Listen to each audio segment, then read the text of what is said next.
Hello, bienvenue sur le podcast Passe-moi la Bible. Je suis Ochlia, je suis en compagnie de Stacy et Maëva. Passe-moi la Bible, c'est un podcast chrétien qui aborde différents sujets concernant la jeunesse.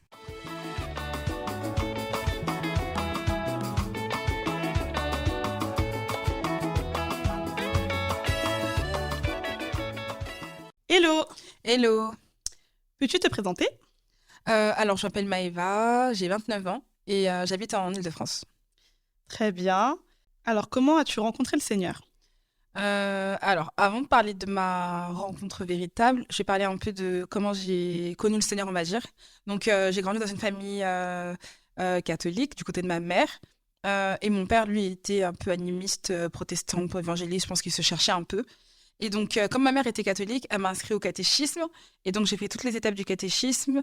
Mais après, j'ai arrêté parce qu'en fait, on grandit. En fait, le samedi matin, on n'a plus envie de se lever pour aller au caté. Donc, on préfère laisser, d'autant plus que le catéchisme, c'était pas un lieu d'enseignement. C'était plus un lieu de rendez-vous pour se raconter les potins, pour avoir des nouvelles des autres copains du caté qui étaient dans un autre groupe de caté. Donc voilà, c'était vraiment juste, c'était juste le copinage en fait. C'était pas du tout pour parler du Seigneur, c'était pas du tout mon intention même quand j'y allais. Donc voilà. Et ensuite, quand j'ai grandi, quand j'étais en collège, j'allais tous les ans en Italie chez ma tante. Et en fait, elle avait des neveux qui étaient évangélistes, notamment sa fille. Et donc sa fille m'avait invitée à son église plusieurs fois et j'y étais allée. Et en fait, là-bas, un jour, ils ont voulu diffuser un film sur ce qui se passe après l'enlèvement. Et donc moi, à ce moment-là, je comprenais l'italien parce que j'y allais tous les ans pendant 2 mois et demi. Donc je comprenais bien l'italien. Et donc, je voulais aller voir les films. Mais le pasteur, il avait dit, je me souviens, oui, si vous êtes sensible ou si vous êtes jeune en âge, ça peut vous faire peur, donc vaut mieux rester à la maison. Et donc, ma cousine m'avait dit, ouais, est-ce que tu veux y aller? Et je lui ai dit, oui, oui, je vais y aller. Et je crois qu'à ce moment-là, j'étais en quatrième. Ça va être la rentrée de troisième. Du coup, j'ai dit oui, on y allait. On a regardé le film et en fait, c'était horrible parce que je voyais des chrétiens, à cause de leur foi, qui étaient brûlés vifs dans des sortes de grands fours. On les Waouh. persécutait. Franchement, on cherchait vraiment à les mettre à mort, en fait. On cherchait vraiment à les tuer à cause de leur foi. Et en fait, ça m'a vraiment traumatisée. Ce qui faisait que quand ensuite on est rentré, j'avais une petite cousine qui avait, je pense, 2 ans à cette époque-là. Je me suis dit, elle peut pas vivre ça parce que c'est un bébé. Dans ma conception des choses, je me suis dit, c'est un enfant, elle peut pas vivre ça. Donc si je reste avec elle, il m'arrivera rien. Parce que je pensais que ça allait arriver là dans les prochains jours, en fait. J'avais pas compris. Et donc, je la suivais partout, j'avais peur et tout. Et quand je suis rentrée en France, à la rentrée, je me souviens que je terrorisais mes copains et mes copines. Je leur disais ça, je leur disais, oui, si t'es pas chrétien, tu vas mourir. Alors qu'au contraire, c'est quand t'étais chrétien, en fait, qu'on te tuait. Et Ouais. que, dans le film, en tout cas, et que les païens, les gens qui croyaient pas en Jésus, en Yahushua, mais en fait, on le voyait pas dans le film. Donc, en fait, moi, je connaissais pas leur sort. Mais dans ma tête, j'avais fait l'inverse et je disais aux gens, ouais, faut que tu présentes ta vie à Jésus, sinon tu vas mourir, tu vas voir et tout. Alors, même ma vie, c'était pas ça, mais bon. Voilà, j'avais décidé d'aller prêcher la parole comme ça à mes copains du collège, alors même que ma vie, même j'étais pas convertie, véritablement.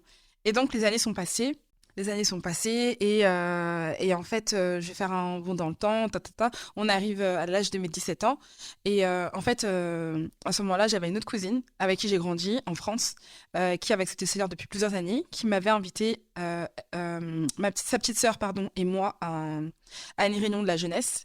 Et en fait, on y était allés. Et quand on y est allé, le frère qui parlait, enfin, je pense que c'était à la fin de la réunion, il disait oui, qui veut donner sa vie au Seigneur.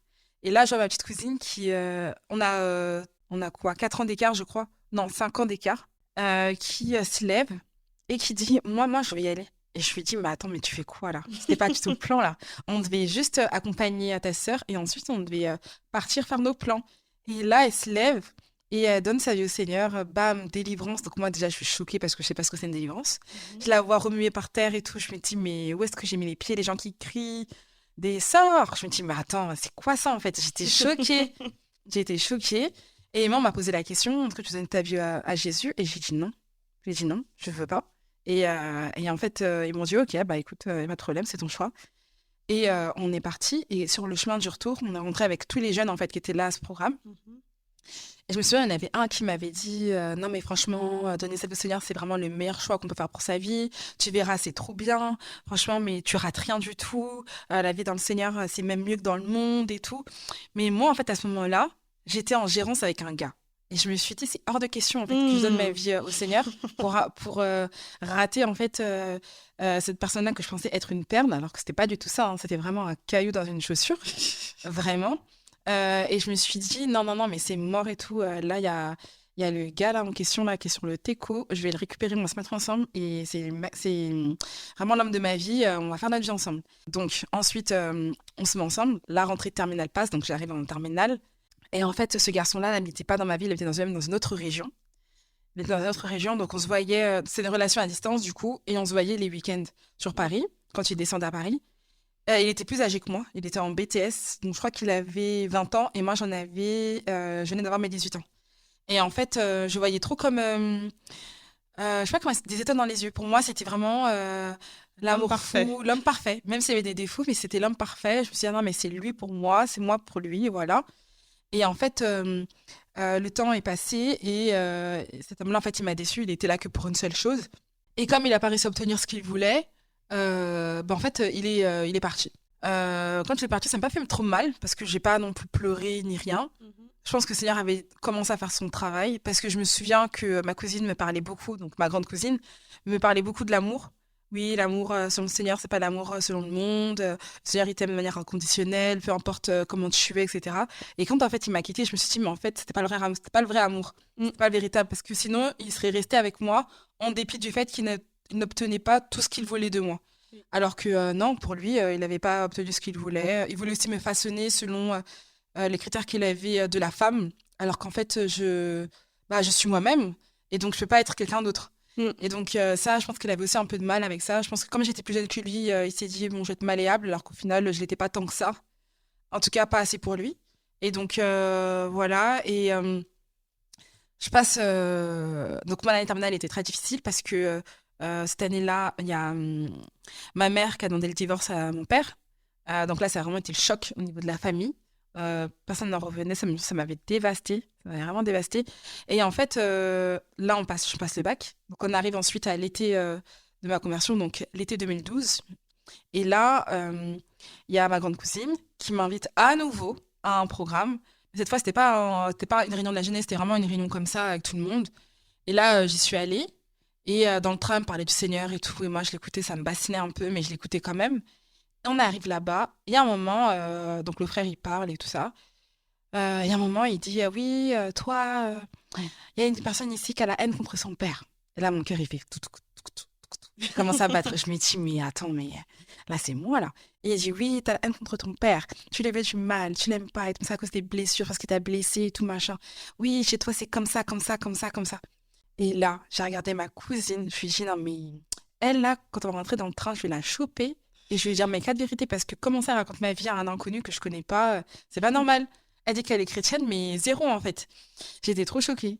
Et donc, je commence à pleurer. En plus, elle me dit, ouais, c'est pour toi, écoute et tout. Et ça m'énervait encore plus. Et donc, ce qui s'est passé, c'est qu'il dit, ouais, qui va accepter sa vie au Seigneur? Et là, je sais pas comment ça se fait, je me suis retrouvée debout au milieu de la pièce, avec une maman qui me prenait dans ses bras pour me consoler et qui m'a dit, tu vas accepter le Seigneur? Et j'ai dit, non, non, je veux pas. Encore. Et je suis rentrée, et du coup, après, ça s'est fini. Je me suis bien rencontrée dans le train, et là, je parle à ma cousine. Et donc là, je lui dis mes 4 vérités. Je dis, oui, de toute façon, toi, t'es qu'une menteuse. Tu dis que t'es chrétienne, mais en fait, tu m'as raconté ma vie aux gens. Alors, c'est très bien que moi, je raconte pas ma vie comme ça et tout. Et elle m'a dit, non, mais pas du tout, je ne te l'ai pas dit. Tu sais, le Seigneur, il connaît toutes choses, c'est lui qui sonde les reins et les cœurs. Enfin, bon. Elle m'explique en fait que le Seigneur peut révéler des choses à ses enfants sans même que nous, on le sache. Et donc, ce qu'on peut aussi appeler parole de connaissance. Et là, je me suis dit, ah ouais, mais en fait, moi, dans l'Église catholique, j'avais jamais vu ça. Donc, c'était une première pour moi. Je me suis dit, donc ça veut dire qu'en fait, là, il a vu ma vie et il a révélé à quelqu'un pour que ça puisse me toucher. Mais visiblement, ça ne m'avait pas assez touché pour que je puisse donner ma vie au Seigneur. Et donc, quand on rentrait, ma cousine me dit, mais tu sais, si tu veux, ce que tu peux faire, c'est demander au Seigneur quelque chose. Et tu verras qu'il va te l'accorder, mais en tout cas, j'ai la foi. Et je me suis dit, bah ouais, ça me coûte rien. Du coup, quand je suis rentrée, Je pense quelques jours après, j'ai prié. Et j'ai dit au Seigneur, si tu existes vraiment, si vraiment tu veux que je te donne ma vie, moi, je veux que mon père il me demande pardon pour tout ce qu'il a fait. Hmm. Maintenant, on connaît les papas africains, les papas antillais, les papas, vraiment, qui, Pierre. eux, qui sont fiers et qui ont du mal, en fait, à demander pardon à leurs enfants, d'autant plus à leurs filles. Et là, je me suis dit, non, mais là, c'est sûr que si vraiment ça se fait, c'est que vraiment, Yeshua, il existe, il m'entend. Mm.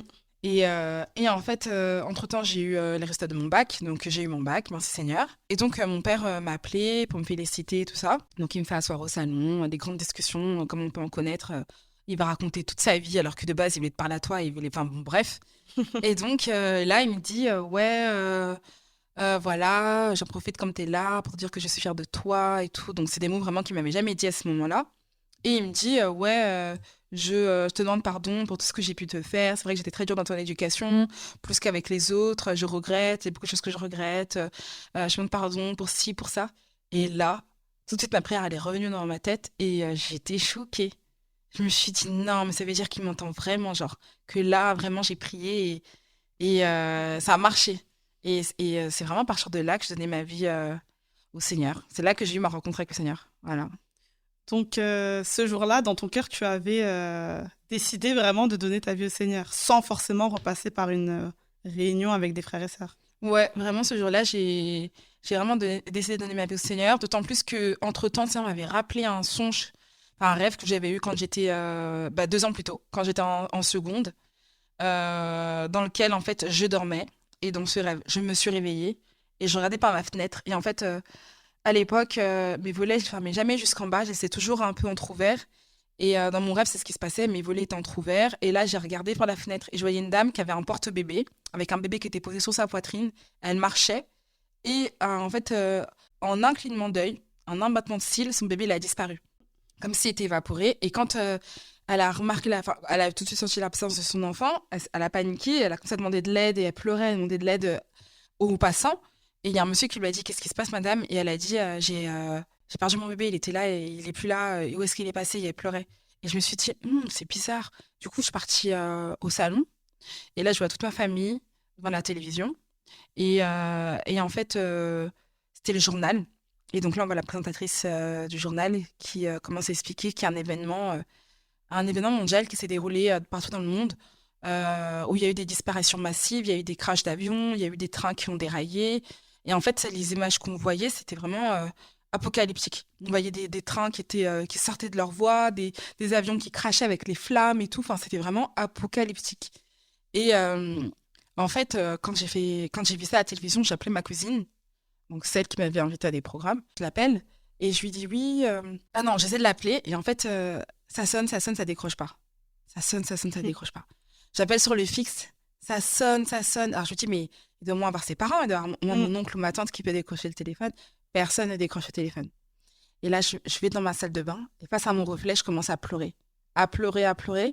Et je me dis, c'est trop tard. Mais je sais pas trop tard de quoi en fait. Et je me réveille. Et donc, dans la réalité, j'appelle ma cousine et je lui raconte. Et elle me dit, ça, c'est l'enlèvement de l'église. Et je me suis dit, c'est quoi? C'est l'enlèvement de quoi? Et elle m'a expliqué avec des passages dans la parole. Et quand elle m'a expliqué ça, elle m'a dit, franchement, Dieu te parle clairement, ça va être plus clair que ça, il faut vraiment que tu mettes ta vie en règle, que tu acceptes le Seigneur. Et en fait, c'est que en 2012, donc plusieurs années plus tard, quand le Seigneur a répondu à ma prière par rapport à mon père, que je me suis souvenue de ce rêve, et je me suis dit, en fait, le Seigneur m'avait parlé depuis un moment déjà. Il préparait le terrain, simplement, je n'étais pas disposée, en fait, c'était pas le temps pour moi, peut-être, de l'accepter. Et voilà, donc c'est venu comme ça. C'est pas venu par le biais d'un homme ou je sais pas. Ça a vraiment été le fait qu'il ait entendu ma prière et qu'il l'ait exaucée. Voilà. Amen. Donc, est-ce que tu veux et tu peux nous partager l'un des plus beaux ou le plus beau moment que tu as vécu avec le Seigneur dans ta marche? Je dirais qu'il y en a plusieurs, mais le premier, je dirais, c'est mon baptême. Parce qu'en fait, je me suis baptisée 2 ans après ma conversion. J'ai pas voulu me baptiser tout de suite parce que j'avais la tête dure et surtout qu'en fait, pour moi, je comprenais pas l'utilité du baptême. Donc quand j'allais à des réunions de chrétiens et qu'on me disait qui veut le baptême et que les gens se levaient pour courir faire leur baptême, c'est juste que je comprenais pas. Parce que je me suis dit, t'as déjà ta relation avec le Seigneur, le baptême, c'est quoi de plus en fait? Quelle est la plus-value du baptême dans ta vie? Alors que finalement, le baptême, déjà, c'est dans la parole, c'est biblique, premièrement. Baptême par immersion. Ensuite, c'est aussi sceller sa relation avec le Seigneur, une nouvelle vie qu'on entame avec le Seigneur, encore plus. Et quand j'ai pris mon baptême, donc 2 ans après, je me sens que ce jour-là, il pleuvait et tout. Et en plus, j'avais des tresses. Je me suis dit, oh là là, j'avais les cheveux mouillés et tout. Mais au final, franchement, ça m'importait peu. Et je l'ai fait et je me suis sentie tellement bien. Je dirais pas que la marche était différente après parce que c'était pas le cas. Mais en tout cas, c'est comme si ça avait encore plus scellé ma relation avec le Seigneur. C'était vraiment cet engagement, Ouais. Seigneur, on marche ensemble. Ouais, là, c'est vraiment comme si tu voulais officialiser, quoi, encore plus, mais c'est le cas. Et du coup, ben, quand des fois je vois les gens se baptiser, moi, j'aimerais bien me baptiser une deuxième fois, mais je me dis, c'est bon, quoi, je me suis déjà baptisée une fois, on se baptise pas tous les 3-4 ans, donc voilà, mais en tout cas, je trouve que c'est beau, l'action vraiment de rentrer dans l'eau, d'en sortir et d'abandonner sa vie passée, etc. Je trouve que c'est vraiment beau. Et je sais que quand c'est comme ça, quand il y a une conversion, quand il y a un baptême, c'est la joie au ciel et ouais, c'est c'est l'un des plus beaux moments que j'ai passé avec le Seigneur. Merci Seigneur. Amen. Donc dans un tout autre registre moins positif, Ouais. quel est l'événement ou l'un des moments les plus difficiles que tu aies traversé dans ta marche et comment tu t'en es sorti? Quel enseignement en as-tu tiré? Alors, l'un des moments les plus difficiles, je dirais, c'est un moment qui s'est passé là, il n'y a pas longtemps, enfin, il y a quelques années, où je suis rentrée dans la dépression. Mais genre vraiment, pas une petite déprime où on dit oui, non, mais là, je suis en pleine déprime, ça va pas, je suis dans un bad mood. Non, non, non. Vraiment, dépression où tu penses même à te donner la mort, dépression où t'as pas envie de manger, dépression où t'as envie d'abandonner la foi, où tu te demandes même qu'est-ce que tu fais dans le Seigneur, c'est quoi la plus-value d'être chrétienne ou d'être chrétien. Vraiment, c'était ça. Et en fait, ça a été un long tunnel noir dont on ne voit pas le bout. On sait quand on commence, enfin même quoi, même que parfois on sait même pas quand ça débute. Hein. Des fois, c'est vraiment un élément qui te fait réaliser que tu es dans la dépression. Mais sinon, ça a vraiment été ça. Et ça a vraiment été difficile. Et ce qui a fait que j'ai pu en sortir. Et non, déjà, pourquoi ça a été difficile? Déjà parce que la dépression, c'est pas une situation qui est plaisante, premièrement. Ça touche au niveau du moral et de la foi, deuxièmement. Tu remets ta vie en question, pardon. Ta marche avec le Seigneur en question. En fait, tu remets toute ton existence en question. Tu te demandes même le sens de ta vie. Pourquoi tu es là? Pourquoi je fais ça? Est-ce que même c'est important? Enfin, je trouve que c'est assez profond, la dépression. Mais bon, là, je pourrais pas l'expliquer. Il faudrait carrément un podcast pour ça. Mais du coup, ça a été l'un des moments les plus difficiles. Et ce qui a fait que j'en suis sortie, ça s'est fait en 2 étapes. Alors, la première étape, c'était quand une fois j'étais avec une petite cousine qui est dans le Seigneur, que je déposais chez elle. Et en fait, elle m'a dit est-ce que tu veux compris? Et je lui ai dit non, j'ai pas envie compris. Et elle m'a dit ok, mais en tout cas, je te le dis, si tu restes comme ça, dans cet état, dans 1 an, tu seras une païenne. Une païenne, tu vas abandonner la foi. Et quand elle m'a dit ça, ça a vraiment été un choc parce que c'est quelque chose que j'avais pas conscientisé, j'avais pas réalisé en fait. Et je me suis dit, mais c'est vrai, elle a raison. Si en fait je reste dans cette dynamique-là, c'est sûr que dans 1 an, à la même période, je suis plus là en fait. Je suis plus dans la présence du Seigneur. Donc déjà, ça a été un électrochoc. Là, je me suis dit, il faut que je m'en sorte. Et donc, j'ai décidé de prier pour ça vraiment et demander au Seigneur de m'aider. Ensuite, je me battais toujours contre la dépression, mais ça allait. On va dire que j'avais sorti la tête de l'eau, mais c'était pas non plus la grande délivrance. Et ce qui s'est passé, c'est que plusieurs mois après, j'ai vu des sœurs. Et en fait, j'ai pu revenir sur le sujet et peut-être plus en détail. Et elles ont prié pour moi. Et là, j'ai vraiment senti une délivrance. J'ai vraiment senti quelque chose au niveau de mon cœur qui s'est... comme un poids, en fait, qui est parti. Et là, je me suis dit, non, franchement, merci Seigneur. Et depuis, franchement, mais ça va mieux. Merci Seigneur. Franchement, même si les épreuves de la vie, les épreuves dans le Seigneur sont pas faciles, mais je peux pas dire que je suis en dépression. C'est sûr que c'est une sensibilité que je vais avoir au même titre que d'autres personnes qui ont pu, je sais pas moi, par exemple, d'autres personnes qui étaient instrumentistes dans le monde, qui étaient des grands guitaristes dans le monde, ils auront toujours une sensibilité par rapport à la musique. C'est quelque chose qui va les suivre jusqu'à l'enlèvement du Seigneur. Moi, par rapport à la dépression, c'est quelque chose je vais pas dire qui me suit, parce que je refuse que la dépression me suive, sachant que c'est un esprit, hein, mais c'est quelque chose contre lequel je dois me battre pour éviter que ça puisse revenir.